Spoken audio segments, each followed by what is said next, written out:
buenas noches, bienvenidos a Signo Pesos, la economía al alcance de su pantalla. Estos son los temas claves de hoy.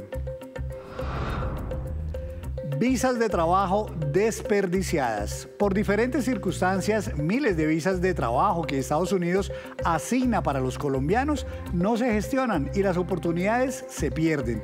Esta noche nos acompaña una experta en la materia para explicar qué hacer para poder recibir una de esas visas.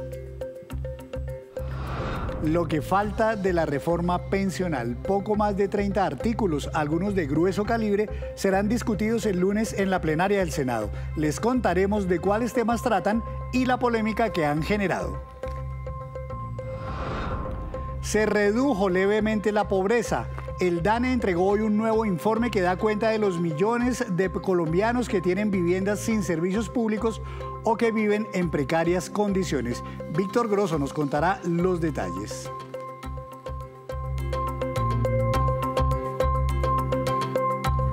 Comenzamos esta emisión de Signo Pesos hablando de un tema que no deja de sorprender y tiene que ver con las visas que Estados Unidos ofrece para los colombianos, pero muchas de ellas se están desperdiciando. Para hablar del tema, saludo a la doctora Lorena Gómez. Ella es la CEO de la firma Visas Gómez y Asociados. Doctora Lorena, buenas noches, bienvenida a Signo Pesos. Muy buenas noches a todos, muchísimas gracias por la invitación y por permitirnos estar aquí con ustedes. A usted, doctora Lorena, me gustaría comenzar por preguntarle qué tipo de ocupaciones, especialmente no profesionales, son más requeridas actualmente en Estados Unidos.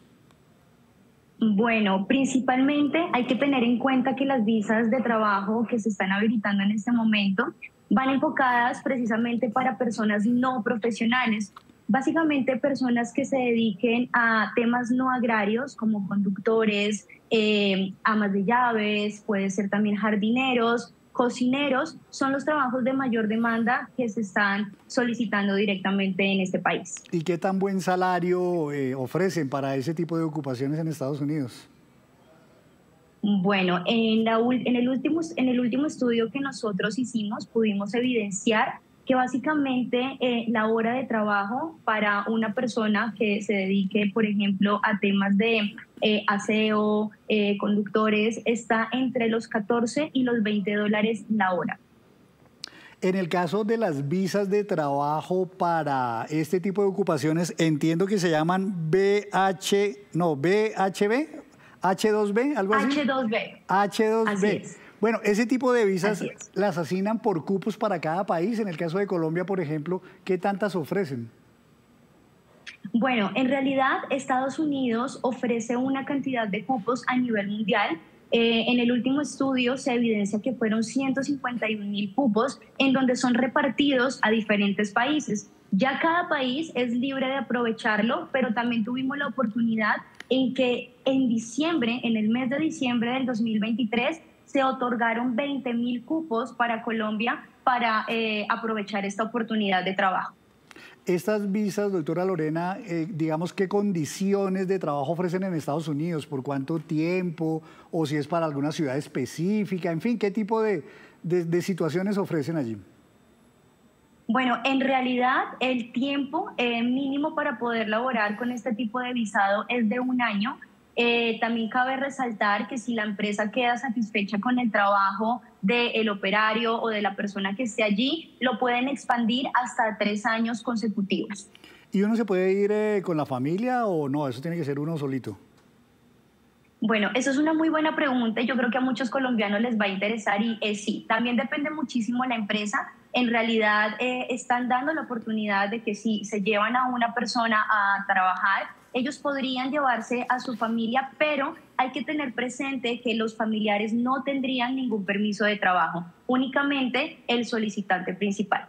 Bueno, lo que sorprende de este tema, porque hasta aquí todo parece muy chévere, muy bueno, una gran oportunidad, porque además mucha gente se quisiera ir para Estados Unidos. Uno continuamente oye familiares, amigos, conocidos, compañeros de trabajo que dicen me gustaría irme a trabajar a Estados Unidos.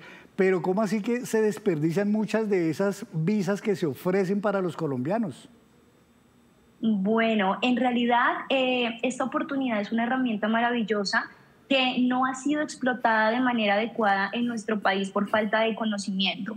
Considero que muchas personas están optando la vía ilegal por impaciencia, por falta de comunicación, y en realidad creo que es una herramienta que se ha desperdiciado precisamente porque no ha habido la voz o el dominio correcto para que las personas pudiesen aprovecharlo, teniendo en cuenta también que muchas personas optan de pronto el camino fácil, como lo mencioné anteriormente, y es de pronto migrar directamente por la frontera. ¿Y qué tantas se pierden? ¿Será que de pronto hay demasiados trámites, demasiadas exigencias de papeleos? En realidad no es eso. Mira, puedo decirte que México fue uno de los países con mayor provecho de estos cupos. Fueron 800.000 cupos realmente aprovechados y en Colombia fueron mucho menores. Entonces, más que los requisitos, en realidad podríamos decir que es poder tener un acompañamiento idóneo para poder hacer la postulación directamente a las empresas. No es tampoco temas de estigmatismo, por ejemplo, sobre los colombianos, que muchas veces nos miran como con sospecha cada vez que uno llega a un país de estos. No, en realidad hay muchas personas que podrían tener esta gran oportunidad, explotarla de la mejor manera, por ejemplo, conductores de carga pesada, de lo que más se solicita en los Estados Unidos, cocineros, conductores. El tema también de jardinería es sumamente demandado, entonces creo que si la gente pudiese darse la oportunidad de conocer un poco más este servicio maravilloso que le brindan a nuestro país, podríamos realmente aplicar y aprovechar pues hacer realidad ese sueño como tal. ¿Cómo es el trámite? Si, por ejemplo, hoy hay todavía algunas de esas visas, ¿cómo es el trámite? ¿Uno por dónde empieza? ¿Esto es en algunas temporadas del año? ¿Hay que alistar papeles con mucho tiempo? ¿Hay que tenerlos actualizados? Denos unos consejos para los que nos escuchan y les gustaría aprovechar una oportunidad de esas.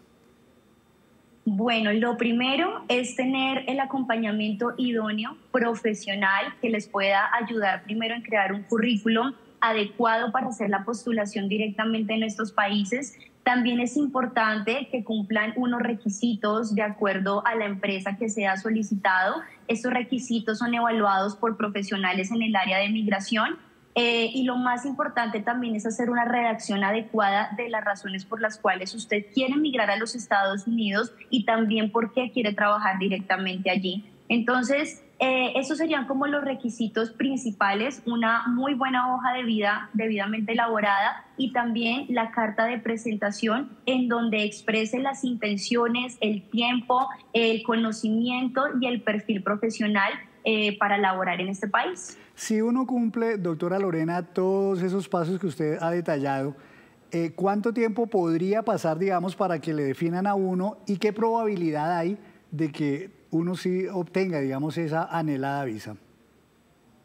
Bueno, los tiempos son completamente relativos. Hay personas que son contactadas en un mes, en 2 meses, dependiendo también la demanda o las ofertas laborales que hayan en el momento. Por ejemplo, lo que más se hace solicitud es a sectores de conducción o al sector de cocineros, sí, básicamente a estas personas, y suelen ser contactadas en un periodo entre los 2 meses, 3 meses, máximo 6 meses. Ahora, respondiendo tu otra pregunta, sí hay unas fechas límites en donde se pueden cerrar esas convocatorias y debemos esperar bien sea el siguiente semestre o el próximo año, de acuerdo a los cupos que designen nuevamente para nuestro país. ¿Y qué pasa con esas visas que decimos no se aprovechan en Colombia? ¿Se las asignan a otro país o no, las dejan ahí o se acumulan para el siguiente año o qué? En realidad no son reasignadas, eso ya depende del país como las quiera aprovechar. El que lo cogió, el que no, desafortunadamente ya perdió la oportunidad. ¿Y pasa esta situación de que se desperdicien esas ofertas de visas solamente con ocupaciones, es decir, con actividades no profesionales o incluso también, por ejemplo, para actividades profesionales, también a veces se desperdician? Bueno, hay que tener en cuenta y es que la visa H2B es única y especialmente enfocada al sector no profesional, pero también hay muchas oportunidades en donde suelen ser desperdiciados visados para estudio, intercambios o también para otro tipo de profesiones. Me imagino, doctora, que ustedes en su firma son especialistas en asesorar precisamente a los colombianos para hacer este tipo de trámites. ¿Cómo los contactan? ¿Hay una página web donde los pueden, los que están interesados, ubicarlos para pedirles esa ayuda? Claro que sí. Bueno, primero nosotros estamos en la ciudad de Bogotá. nos pueden visitar en nuestra página web www.visasgomezyasociados.com.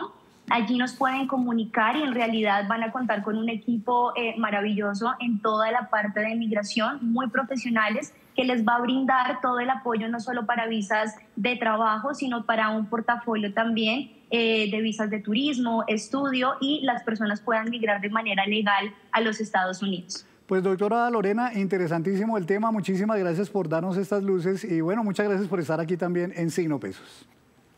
Muchísimas gracias a ustedes por la invitación, que estén muy bien. La doctora Lorena Gómez hablando sobre las visas que increíblemente se desperdician para ir a trabajar en los Estados Unidos. Hacemos una breve pausa, pero cuando regresemos espere la aerolínea que está a punto de comenzar a viajar hacia San Andrés. Ya nos vemos.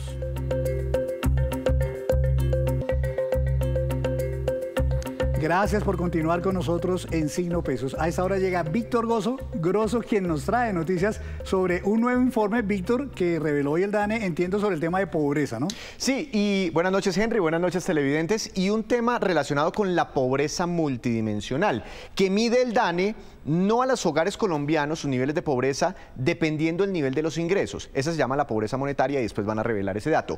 La pobreza multidimensional mide a los colombianos por temas relacionados con la calidad de vida. Por ejemplo, acceso a vivienda, acceso a educación, acceso a servicios públicos, acceso a salud, etcétera. Esa es la famosa pobreza multidimensional y estos son los resultados, la verdad, positivos. Centrémonos en esta línea aquí de la mitad. Henry, por aquí hubo un corte en las estadísticas del DANE porque hubo unos cambios ahí, pues nos explicaron por qué no se presentó en ese año este informe, pero la tendencia desde que se empieza a elaborar, desde el 2010 hasta hoy, es una caída. Y el año pasado la pobreza multidimensional disminuyó desde el 12,9 hasta el 12,1%. Eso quiere decir que el 12,1% de los colombianos tienen algún tipo de privación o carencia en cuanto a estas dimensiones que mide el DANE: vivienda, salud, educación. Necesidades básicas insatisfechas, sí, que llaman cosas relacionadas con la calidad de vida, no necesariamente con el billete. Aquí vemos por regiones hay disparidades, entonces vemos que hay caídas en los últimos años en todas las regiones del país, pero hay unas regiones donde la pobreza multidimensional es más alta que en otras. Por ejemplo, en el Caribe, 20%,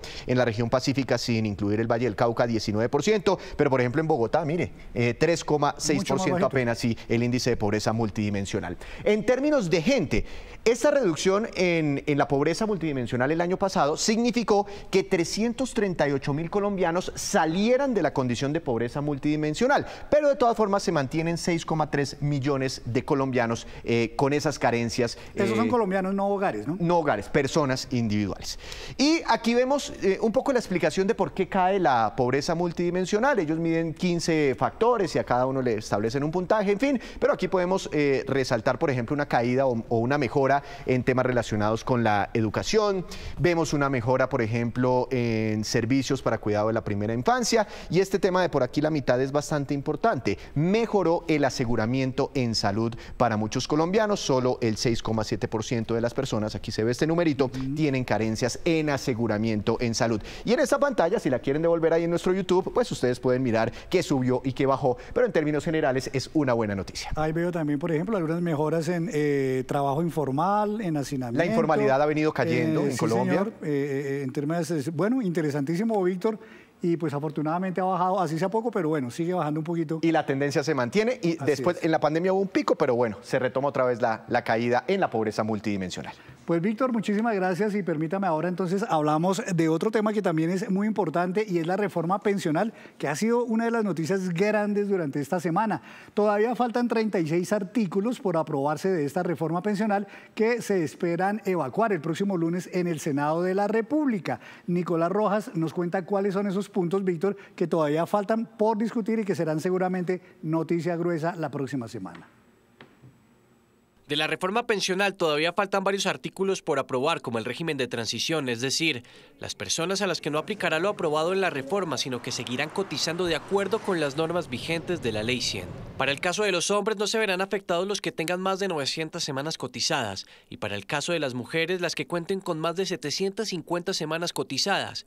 Sin embargo, hay otras propuestas. Como ya lo expresó el senador Chacón en la sesión plenaria pasada, según eso, Y si yo tengo la información correcta, estaríamos en 750 semanas para las mujeres y 1000 semanas para los hombres. Así estaría el régimen de transición. El otro punto que despierta una fuerte discusión es cuándo debe entrar a regir la reforma. El gobierno propone que sea a partir del 1 de enero del 2025 y un sector del Partido Liberal considera que lo oportuno sería después del 1 de julio del 2025. Es evidente que nosotros insistimos que la reforma pensional de Gustavo Petro es una gran estafa, le va a hacer daño a los colombianos y a la economía del país. Y en ese orden de ideas, entre más tarde entre, mucho mejor. Pero por ahora lo que yo entiendo es que la posición del gobierno es que se mantenga la vigencia tal y como estaba planteada desde el inicio. Pero como te digo, muchas veces en medio de la discusión se logran acuerdos. También se calienta el debate que definirá el pilar solidario, donde se incluye el monto del subsidio para los adultos mayores sin pensión. La propuesta es de 230.000 pesos mensuales. Sin embargo, la duda está en su costo y su financiación. El gobierno también aclaró que la reforma pensional no revivirá la llamada mesada 14. Como la reforma es una reforma legal, no puede modificar el tema de la mesada 14. La mesada 14 fue eliminada en el año 2005 por un acto legislativo que modificó el artículo 48 de la Constitución Política. Hasta ahora se ha aprobado el 60% de la reforma pensional en el Senado. Después tendrá 2 debates más en la Cámara de Representantes que se tienen que dar antes del 20 de junio para convertirse en ley de la República. La movida empresarial de hoy tiene que ver con esta aerolínea, JetSmart.